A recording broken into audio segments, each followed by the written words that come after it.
Welcome back, viewers at home. Now, breaking cycles of hardship and building a brighter future one stitch at a time through their innovative Sowing a New Future project. I am joined by Able Stitch, or more so the managing director of Able Stitch, Lizzy Strydom. Good evening, and thank you so much for joining us tonight.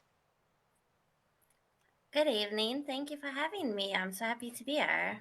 Now, just to get into understanding Able Stitch on a more establishing and ground form, can you tell us a bit on the motive that really drove yourself and your team to now establish Able Stitch, and how did you develop this unique model of empowerment? Yes, certainly. Um, we actually have two companies. We have a profit company called Able Spot, which is a skills development company, and we have Able Stitch, which is the non-profit social development arm of the company. And through this company, we want to make a social impact through skills development in the community. And this is actually a very beautiful story that I love to tell. We were looking at how to drive an impact in the community for skills development, and we selected one of our courses, which is a sewing course, which teaches people how to sew and how to make clothing. And in one of our meetings, we were trying to brainstorm how will we help vulnerable people in society to develop these skills and become economically free. And my 4-year-old daughter, who was taking notes in the form of pictures in the meeting, raised her hand and innocently said, why don't we make clothes for orphans? And it'd been such a cold day itself that day. I thought, that's such a wonderful idea. It will send such a beautiful message out into the world. Let's get behind this. This is something I think people can all get behind because we all know the impact that we have on society. Vulnerable people turn to desperation, they have no income, no hope, and that results in crime. And by taking these vulnerable people off of the streets and providing them with opportunity, we are actually, making a safer community for residents and the businesses that operate in these communities. And at the same time, we are sending a message to vulnerable, abandoned kids that have been overlooked by society to say, we're not here just to keep you warm and save lives, but we are going to handcraft hoodies to your size with a special message to each to show them that they are important and they haven't been forgotten by society. Hmm. And with that being said, Lizzie, when it comes to unemployment, we all can sort of paint the picture to some of the causes that leads to unemployment. But on the sphere of homelessness, can you tell us a bit through your experience interacting with some of the homeless individuals? What would you say is a contributing factor to people being homeless? What we find is a lot of these people have different circumstances. Some of them have been left and abandoned by their families. Others have had hard lives and turned to drugs. And a lot of these that we have actually made the effort to get off of those and to turn their lives around. And I know it's a common theme for us to say that people on the street would rather beg than actually work and make money. But I think these individuals that have joined our program are driving a different story and telling people that we are willing to work. We are not here because we want to be here. And you can just see if you look at the quality of these hoodies they're making. I mean, they are working, they show up on time, they make an effort, they work all day, they work very hard, and they're so focused on quality because they know that the children receiving these hoodies also had a hard life, just like they did. Hmm. And I know earlier on, Lizzie, you mentioned a lot of times drive impact. Whatever you're doing is to be impactful. And I think for viewers at home who are just getting to know the organization itself, can you tell us a bit in terms of how do you envision this impact being, more long term rather than, seasonal, if not, cyclical? Yes, yes. So we will, like you mentioned, technical, we will be around every year Okay. to with this specific campaign.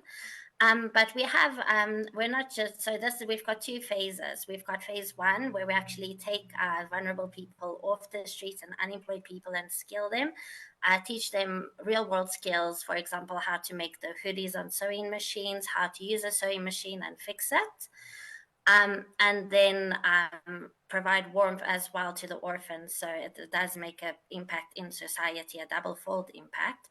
Mm, And then we have phase two, where we're actually going to teach them sales skills through some of the other development skills we have in our parent company, entrepreneurial skills. And they will have access to these machines for various hours in the day to help them you know, keep the confidence going that they've learned in our course, as well as to make products for companies. So we'd actually like to reach out to businesses in the community if you have sewing needs, if you need products made, if you're having problems with logistics, come to us. We are a local supply chain with artisans that are willing, ready to work and to make an impact and to integrate back into the community. mm, So we're very, very eager to get those discussions started with businesses. I think we're slowly moving into phase two, and we've just received such a wonderful response from the orphanages that we've delivered to already. Just given that they also had some funding cuts as well from their social development funding schemes, and they're actually so reliant on initiatives like this at the moment. mm, So we would love to reach out also to businesses out there and community members to donate and help us make this difference. We'd love to deliver to a lot more orphanages out there with this that are desperately needing the warmth for this winter. mm. Definitely. And I think there's nothing proudly like made by South Africa for South Africans, because we know most times we buy from online and online means abroad. But just coming back to something that I've come to notice is that Able Stitch has combined skills training, community service, and entrepreneurship. Meanwhile, out there, you find that most times some of these things are tackled in isolation, where people can either offer entrepreneurship or offer community service, or at that, just offer skills training. Can you tell us a bit on how exactly or what approach are you using to best execute this, trio combo? And in any advice in terms of how these elements actually work together in creating that lasting change? Yes, yes. So when we tackle anything, we look at the holistic picture. Mm-hmm, So we look at the individual that we're upskilling, where they come from, how would they need a phased approach to get where they want to be economically free, or would they need um, a, a, a faster approach? Are they able to just come on board, do the training, and go out and get a job, or start their own business? So we work very closely with the person and our partners. We've had phenomenal partners come on board. We've had Brothers SA, who is a sewing manufacturer, and they've actually donated 4 sewing machines as well as 2 overlockers, and they spent a whole day training these volunteers on how to use the machines, how to string them, how to fix them, how to oil them, how to clean them. So they've just been phenomenal, and I'm sure as any person that has learned a new skill on that's very technical, there's always a chance of something going wrong and breaking. So they've just been phenomenal in that whenever our machines break, they come and replace them with new machines for us, and they really just hold our hands through the program as well. And we've had partners in terms of premises, people donating premises for us to work from. Um, and then just the support that we give them. So through our skills development, we actually have different models that we work with each individual. So they will all receive a certification of completion after doing phase one, where they learned how to make hoodies Mhm. with a picture of one of the best hoodies they made, as well as some of the the orphanages that received the hoodies and the thank you notes on them. And then we have work with them to set up a CV for them if they want to go look for work in that industry, or we help them to approach businesses through their sales training that they received and to slowly start setting up their business. Because they're vulnerable and they come from the street, we don't give them machines. So we offer them a place where they can come and work on our machines. So we Mhm. support them through those elements. And then slowly we help them to be able to afford their own machine and start up their business. And by that time, they should have had enough training and counseling to be able to own a machine without going out and selling it and ending back at the street. So we are looking at a long-term effect or impact where they can integrate back into society. Mm. And then how, Lizzie, do you go about identifying some of these beneficiaries in terms of, as you speak about these people are homeless, these people are people who are coming from very vulnerable backgrounds. And you can imagine looking at the stats of the number of people unemployed, the number of people who are homeless and so forth. How do you then go about recruiting these individuals to partake in this amazing, amazing project, if I can call it so? Yes, so at first we approached some shelters. We were hoping to get some various shelters on board with this initiative. I think because we are just starting out, they were a bit nervous. Some of them also, they had staff or let's say residents that weren't ready as say for the course just yet. But if we have missed any shelters or there are shelters out there that are interested in joining, having their residents join the program, please reach out to us. We are very keen to partner with as many different partners as we can, shelters. For this specific one, we approached the food bank that had vulnerable people come to their food bank and unemployed people to receive meals. And we identified some individuals that were interested after we spoke to them and told them what the course would be about and Mm. what they can expect from the whole project. So we're very, very keen in looking into different partners and helping as many people as we can for our program. Amazing. After all, collaboration is something that really gets us in the greater stepping of success and really eradicating some of the plagues in society. And with that being said, I mean, it goes without saying you're not running this beautiful organization or you're not part of this beautiful organization without facing hurdles. Can you share a bit what are some of those hurdles and how are you going about addressing them, or in past tenses, how have you addressed them previously? Yes, yeah. So we are working. One of the some of the hurdles we faced was in the beginning we had all the people break the machines all the time, which was a bit unexpected. But we just worked closely with our seamstress.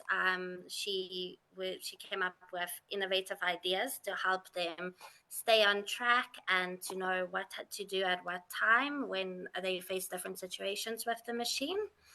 And yeah, she was just phenomenal in helping to train them and get them to stop breaking the machines. So that's one of the hurdles we did face in the beginning. And some of the other hurdles that we faced was to get some donations in for this program. Currently, we're still very low on funding and we're desperately relying on businesses to come on board, adopt an orphanage, um, or individuals to help and to pay 220 Rand, which would provide one hoodie per child. And then we also would reach out to businesses and ask them if they can adopt an orphanage for 17,600, which would cover the full cost of all the 80 children in an orphanage. Wow, that's beautiful work. And lastly, Lizzie, in terms of our conversation, can you tell us a bit on, how can people get in touch with you and just play a bigger role in assisting the organization itself? Yes. So currently we rely on those donations to buy the materials to train the vulnerable people on how to sew the hoodies. That also covers the stipends we pay them so that they can have a constant income to help get them off of the streets. And then it also covers the food that we provide them with 2 meals a day because they are currently living in very harsh circumstances. They don't have food, and we want to make a change in their lives. Um, and all some of the money will also go to implementing phase 2, which would help us to start them with material for their businesses that and the business we get them from businesses in the community and perhaps overseas where we're reaching out to as many people as we can. And you can contact us on stitch at ablespot.co.za, or you could go on our website, stitch.ablespot.co.za. And yeah, you can pay through donations on our website. We have all our banking details. We have a PayPal. So if you're overseas and you want to make a donation, that's also very possible. Um, and yeah, and unfortunately, we don't can't have anyone donate clothes because we are making the clothes to each orphan specific size to show them they matter, and to Mm, bring across Emily's message that we're not just saving lives and providing warmth, but we're showing that no life should be disposable in this world. definitely loving that. But thank you so much, Lizzie, for joining us this evening and really closing it off, but really highlighting to us the fact that, just because they are in orphanages doesn't mean that they don't deserve clothes that fits them or clothes that is new. Because, I mean, if it's made for them, then it really speaks to the fact that it is new. But thank you so much for joining us tonight. Thank you for the time. It was lovely being on your show. Lovely to have you. Viewers at home, that was the managing director of Able Stitch Organization, Lizzy Strydom, who was sharing with us in terms of the different projects and activities that they have lined up for many individuals who sign up or are part of Able Stitch Organization in terms of skilling them, giving them that access to entrepreneurship avenues, and most importantly the aspect of extending, paying it forward through community service. But for now, this way we close it off. Make sure you make use of the social media contacts and details that Lizzie provided. For now, see you just after this ad break.